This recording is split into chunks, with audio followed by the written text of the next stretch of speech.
Here we are recording. Let me just see if I can get myself organised. Let's get comfy. So good to be with you in 2019. It's going to be an incredible year. And if you weren't aware of it, our Beauty and Business Inbox Mag is now going to be a podcast and also a vlog. And we're going to be themed, which is fantastic. And in this first month, we're going to talk about things that are essentially about you, because you are your business. And for me, what is really key is making sure that you are in a whole and beautiful space as you're getting to the top, to be at the top of your game in any area of your life, building your business and your family, with your relationships. So the first theme for the first month in 2019, our theme is about relationships, intimate relationships. It's about the relationship with you and your partner or your husband, your intimate partner. Could be a boyfriend, fiance, doesn't really matter. But absolutely the significant other in your life. And the reason that I talk about that and I bring that to the table is because so often we forget this important person. I mean, that's the one person that seems to either where we go home and we vent a lot of our business issues to and problems to. We have unrealistic expectations of them. Sometimes we just neglect them, and we, because we're feeling so guilty because we've got children, we've got all these responsibilities, we kind of think, oh, it's not fair, I can't fit everything in. And they're the one that often will feel the brunt of that. Now, to be a female entrepreneur is a huge task. It's not easy. It means that you've made a decision internally that you want to stretch beyond your current state of affairs that you've been living in. For example, if you've been someone that's worked for someone else, to become a businesswoman, you are a female entrepreneur. In fact, you are completely changing your reality. If you were someone that was at home with the children and now you want to stretch and grow a team, again, you're stretching beyond the limitations that you've been within, or the world that you've been in, the reality that you have been in. And so that does a lot of things in the unseen. So I'm not too worried about what happens in the conscious mind, because you can see that. You can see when you're happy, you can see when you're sad, but you can see when things are going great and how you handle yourself and whatever. But I really want to bring you back down into a place of how you're going to be. It's so important, because the way that you are being in your world is really reflecting where you've identified, what you've identified with inside of yourself. And this is in complete relationship to your intimate other, And why is that an important relationship? Because everything draws on that, whether you know it or not. If you have children, your children lean into what I call, and my mentor calls, and other people that I know that are in the know call, that relationship that you have in the deep with that person is a bond. Your children lean into that bond. It's kind of like a well. It's the best way that I can explain it. It's like a well of goodness, a well of love. The bond that had you connect in the first place. If that bond is nurtured and really given an opportunity to flourish and to thrive, your children will be able to come and drink from the well. They actually will have to be able to draw from that goodness. If the bond is left to sit there and actually really to shrivel up and become nothing, you will shrivel up and become someone that is resentful, full of grievances, blaming other people, not taking responsibility. And the majority of us, until we know another way, actually live like that. And is it a good thing? Obviously not, because it's not going to allow you to be on the top of the game. You're not going to like the person that you're being, because you're going to be grumpy. You're going to have two faces, all these different faces in front of your children. You're going to try and be loving and whatever. When your husband's there, you're going to turn against him and give him snide remarks, roll your eyes. Then when you're with your friends, you're going to be complaining about things. With your clients, you're going to try and be this like perfect kind of model of beauty professionalism and female entrepreneurship.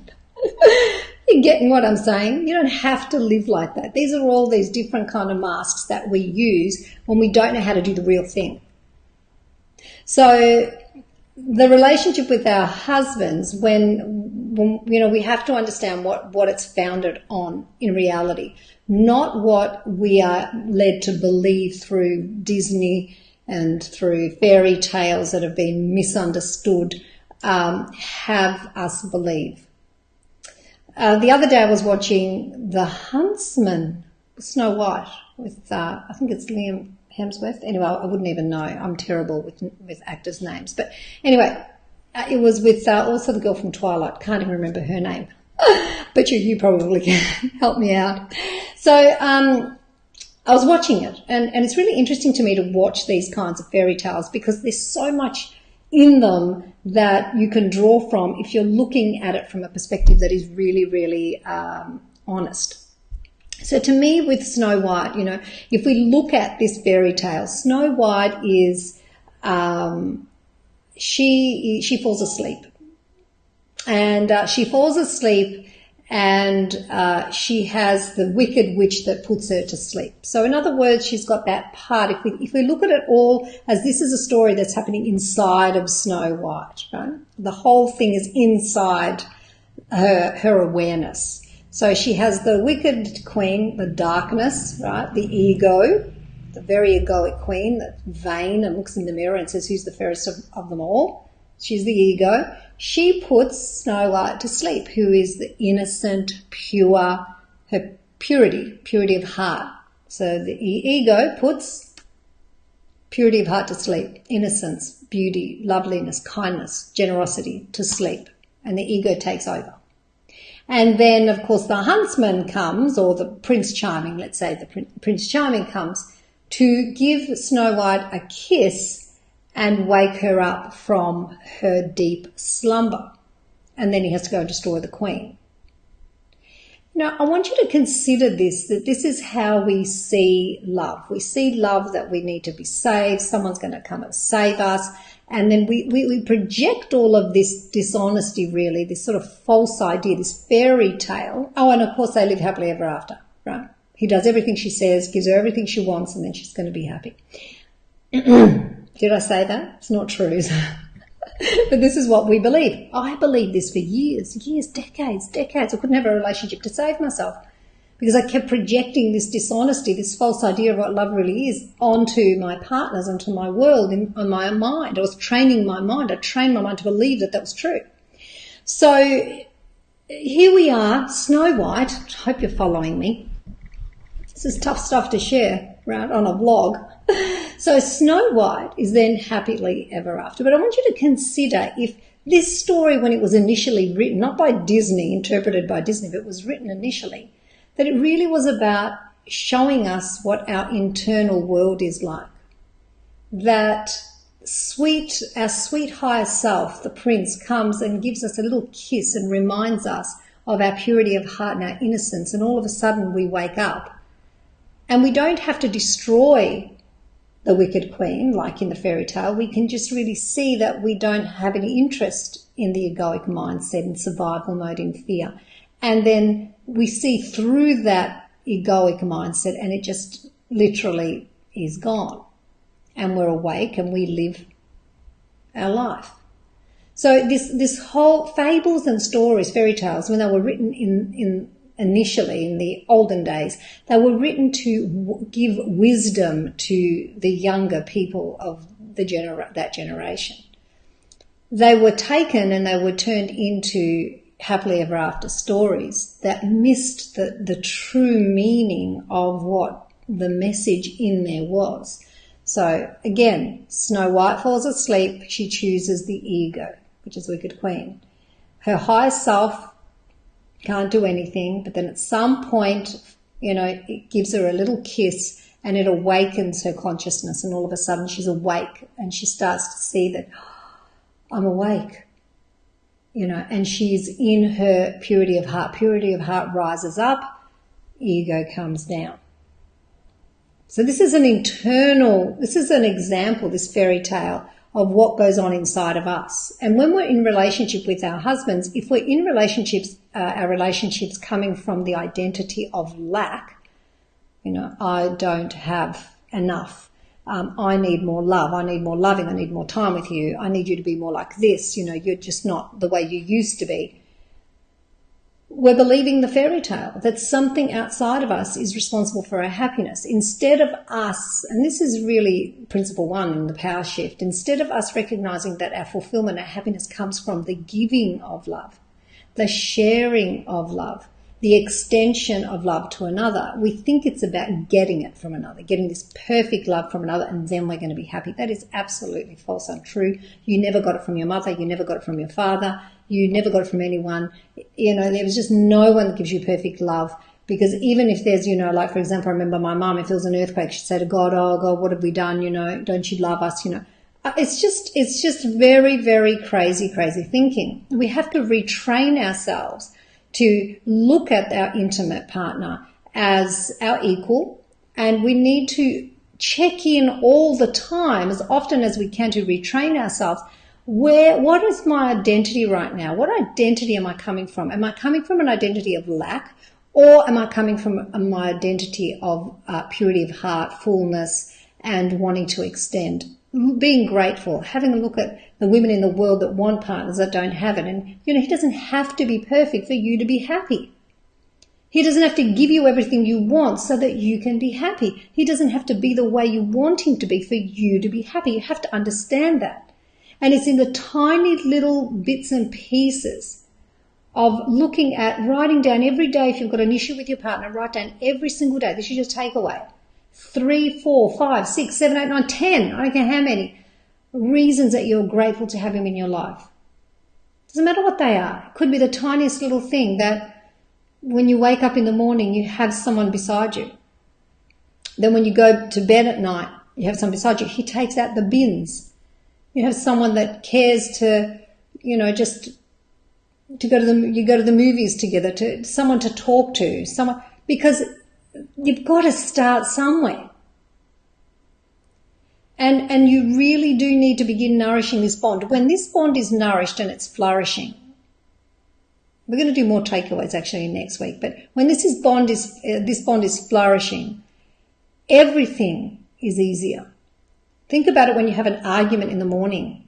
Let's just check how much time we're into. Oh, we're doing well. When you have an argument in the morning with your husband, how do you feel? You feel terrible. Or if you feel like you won, well, good on you. Fantastic. You're a winner, right? But is that what it's about? Where's the love in that? And remember, the ego, the wicked queen, not that I'm saying we're wicked when we're in our egos, but when we're in our egos don't love. Egos can't love. Egos don't even know how to love, because ego means all about me. It's all about me. It's not about win-win. It's not about me and the other. Even if it tries to convince you that it is, it never really is. So I want you to think about that and consider it. So if you have the ego and you have you, the real, true you, who is loving, kind, think of Snow White. That's your purity of heart. She's reflecting to us and saying, this is the real you. You're generous, you're kind, you're loving. She's showing you what true love really is. And yet we do have these other aspects that we have trained ourselves to trust and believe in and think we need. And we need to be strong, otherwise we'll be stamped on. We need to not let people break our hearts, because otherwise, we're not going to let that happen. All this kind of talk. And all it does is trains your nervous system and your mind to be in lack all the time. And it's about winning rather than loving, and rather than being this, creating this bond. This bond needs you. The bond between you and your partner needs you. And when you go to work and you've had this beautiful morning with your family and with your partner, even if things are difficult, but you're still coming from that place of generosity of heart. And you could say, we're in a big mess right now, but, I'm really willing to take a look. There are things you can do. Really, things you can do. We're going to talk about that next week. But I want you to just first consider this idea of the fairy tale. Where does it live in your world? And write down the things that you're grateful for, the tiniest, start from the tiniest things. and we'll work our way up to the bigger things, and you'll see how you'll be at the top of your game when this relationship is flourishing. When the bond is flourishing, you can draw from it yourself, your husband can draw from it, or your partner, and you'll find that it really is quite an extraordinary realization to be able to realize what you've been doing in comparison to what you can do. I hope you've enjoyed this time with me. We're going to get going and moving on, and next week we're going to talk about some exciting things. I'm going to bring something that you can use in your intimate relationship to really help you, but also not only there, also you can take into your businesses with teams and with in every way. It's fantastic. I can't wait to share it. We'll be back soon. You take care. You have a great week, and you be the Snow White in your world, and you just turn your back very lovingly and gently on what the ego represents. Do you really need it? Just think about it. Do you need a wicked queen in your world so that you can be okay? Of course you don't. Say goodbye to the wicked queen. Say goodbye to the ego. Say good morning to Snow White, and let's make 2019 an amazing year. Take care, everyone. Lovely being with you.